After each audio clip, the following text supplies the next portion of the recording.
Hello, this is Paul Hefner, and this is part two of setting up a real estate company. So I'm going to talk through the three parts of the business model. The first part is finding a house or condo to buy or rent. And my advice here is to rent out your own house if you can. Maybe you're going on vacation. Once I was working out of the country on a project, so I rented it out for a few months and then decided that I liked renting it out. And then when I came back, I just kept renting it out.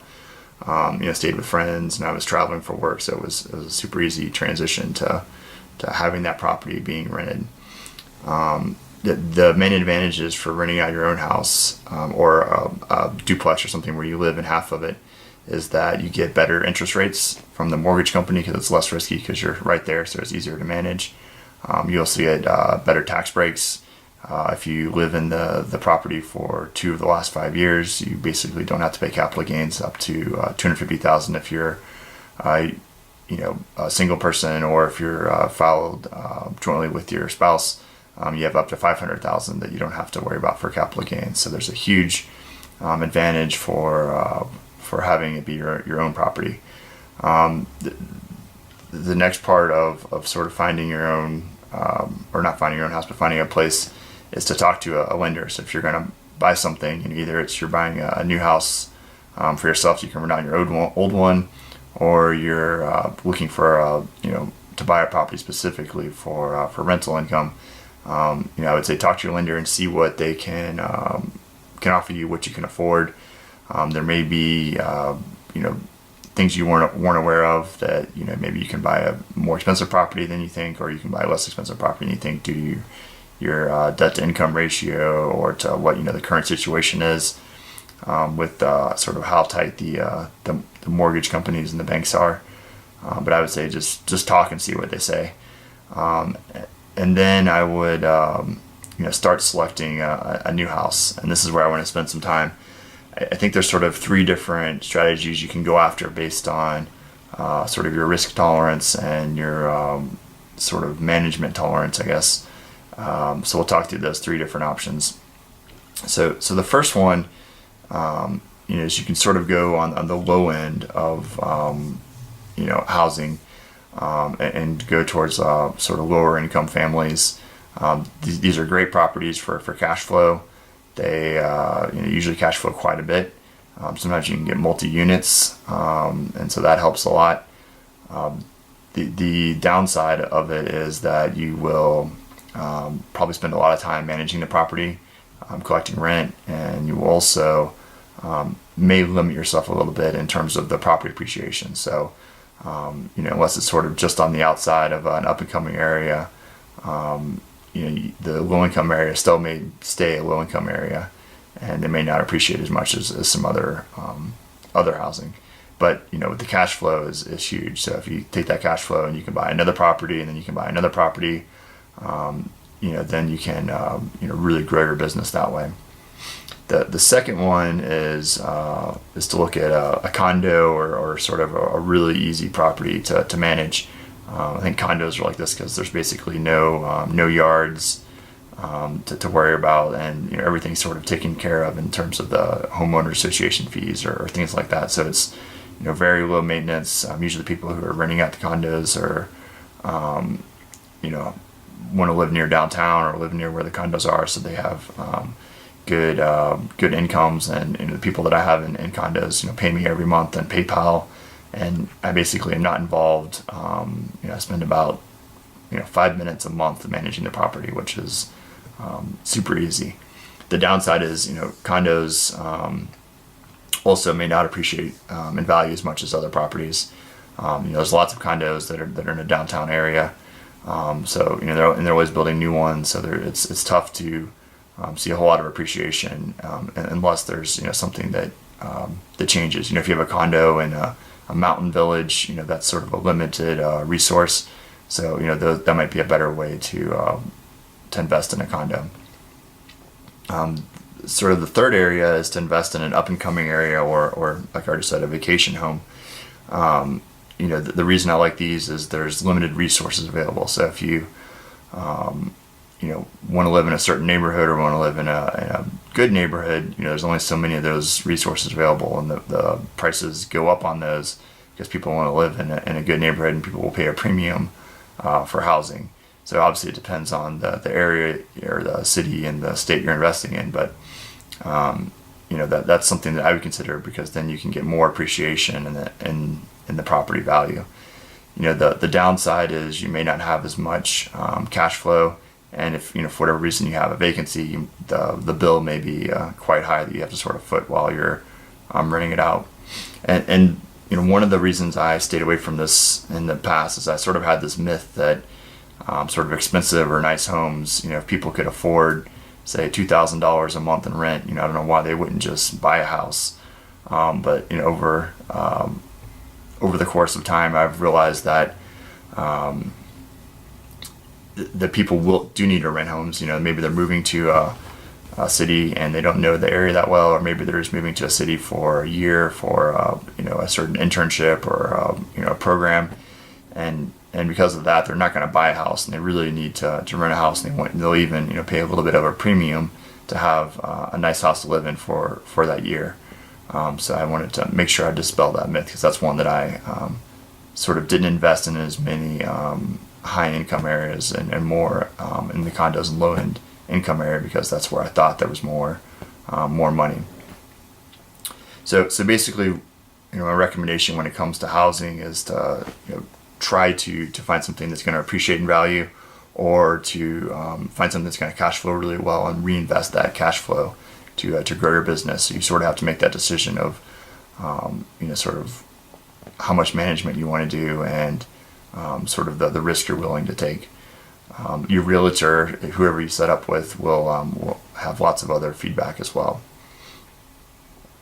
So now that you've determined your house, you've bought the house, you're ready to rent it out, the second strategic sort of move is what you want to do as far as the rental price. I've gone back and forth on this some, but I generally find that it's best to rent out the units a little below market value.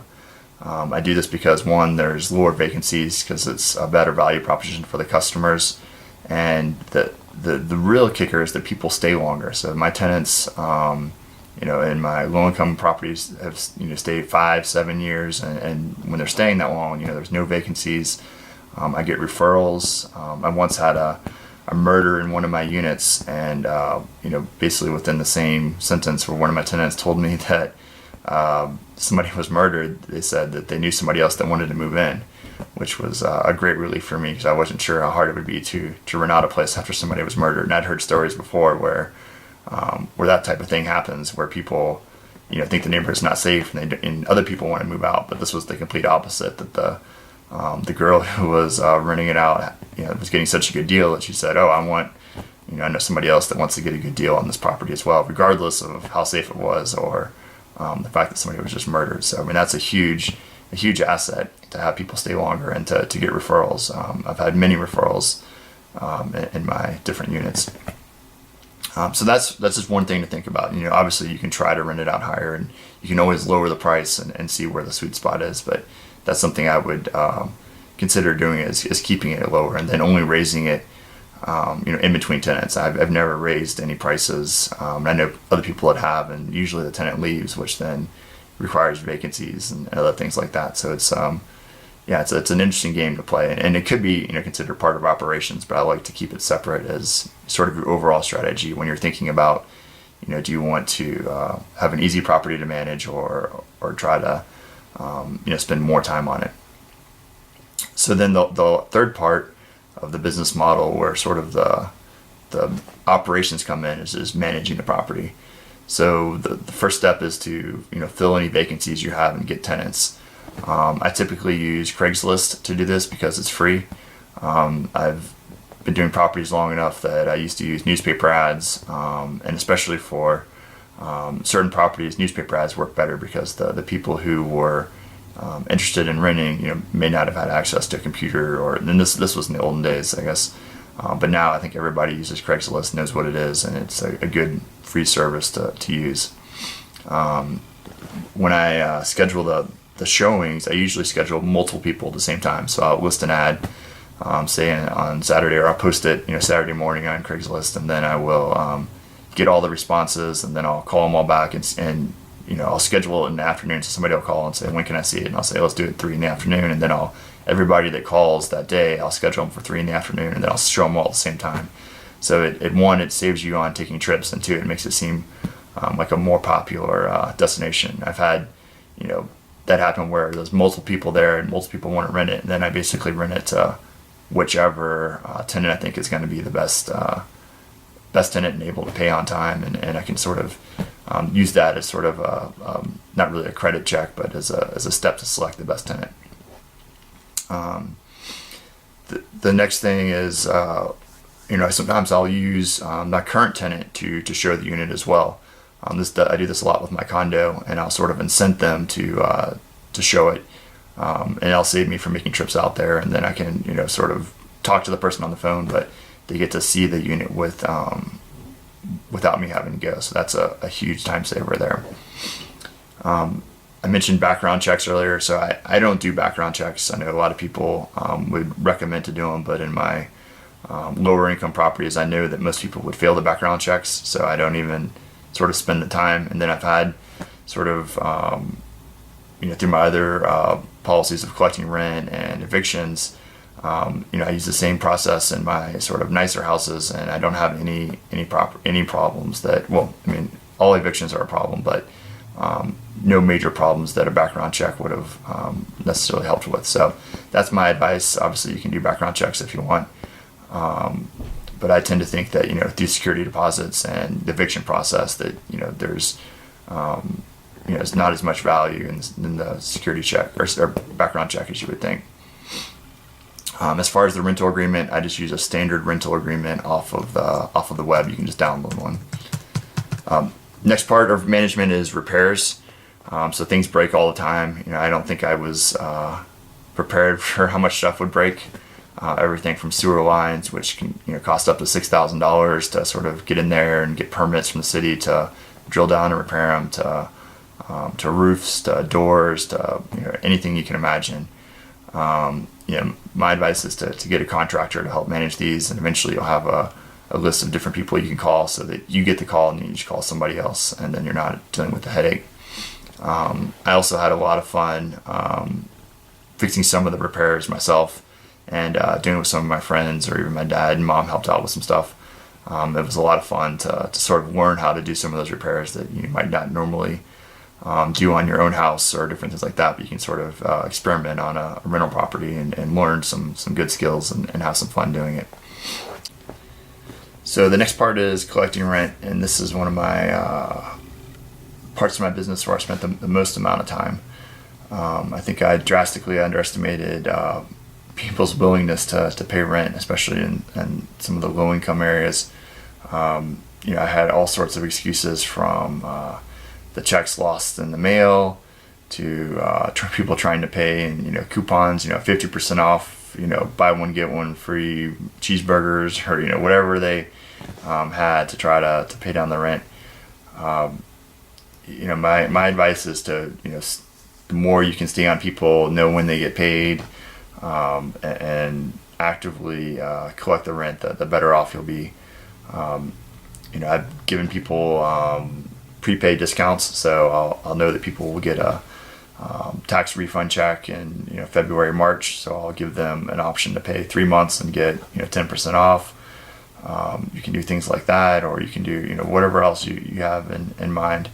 The other part is the second that they're late on their rent, I would start the eviction paperwork. Usually there's about a 3-day grace period.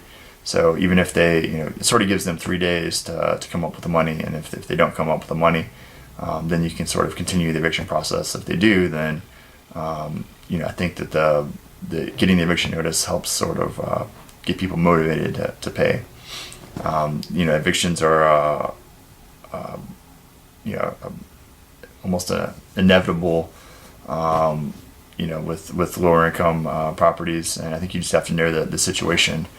I've had 2 tenants lose their Section 8 status, which means their assistance was government assistance was stopped, and one tenant, she was sort of already behind, and she wasn't paying, that well already. So the second she lost her status, I just started the evictions and, continued down. And she was so unwilling to leave that, the cops had to call for backup. And, it was a huge, eviction process to get her out of there.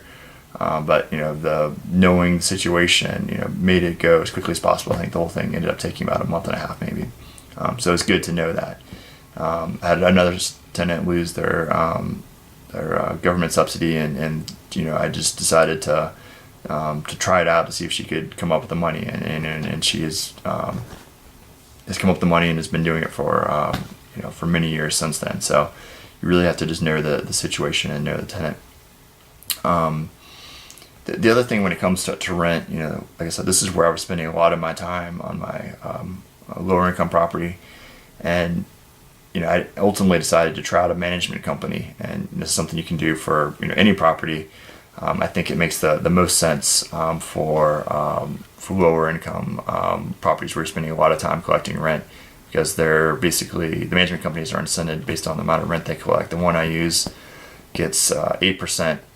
And basically, the more money that they collect, the more of that 8% they get. So they're incented to collect the rent, and then it frees up your time to do other things. So that's why I've used it on that property. And my other properties where the tenants are paying using PayPal, and I only spend 5 minutes a month sort of depositing the money in my bank account, I don't need a management company for that. And they show it if there's ever a vacancy, I have them show it. So it's very low management on that one. So, that's my recommendation, is to, if it makes sense, think about a management company, but, you might not need to. So, when it comes to real estate, I would just recommend, taking action, getting out there, talking to a lender, talking to a realtor, seeing some properties. When I went out with a realtor one day, the first day I was looking at properties, I saw something I liked. The price was being reduced, looked like a good opportunity, and just bought it. But you would never know until you go out and look at it. There's another myth that I had too. I always thought that realtors, if they had especially the ones that specialize in sort of rental properties, would capitalize or take any good rentals that they came along and invest in them themselves. But I think there's so many properties, and everybody has such different needs and differences around strategy of as far as what they want, as far as how much management and and the types of properties they want, that I think that there's always going to be properties that a good reputable realtor can show you and help you find exactly what you're looking for. So then, besides getting out there and just talking to people and starting, if you have any other questions or want some additional advice on real estate or any other hobby startups, then sign up for 4 hours of coaching, and we'll get you squared away with whatever issues you're having, and get you on the first steps to starting your own hobby business. All right, thanks.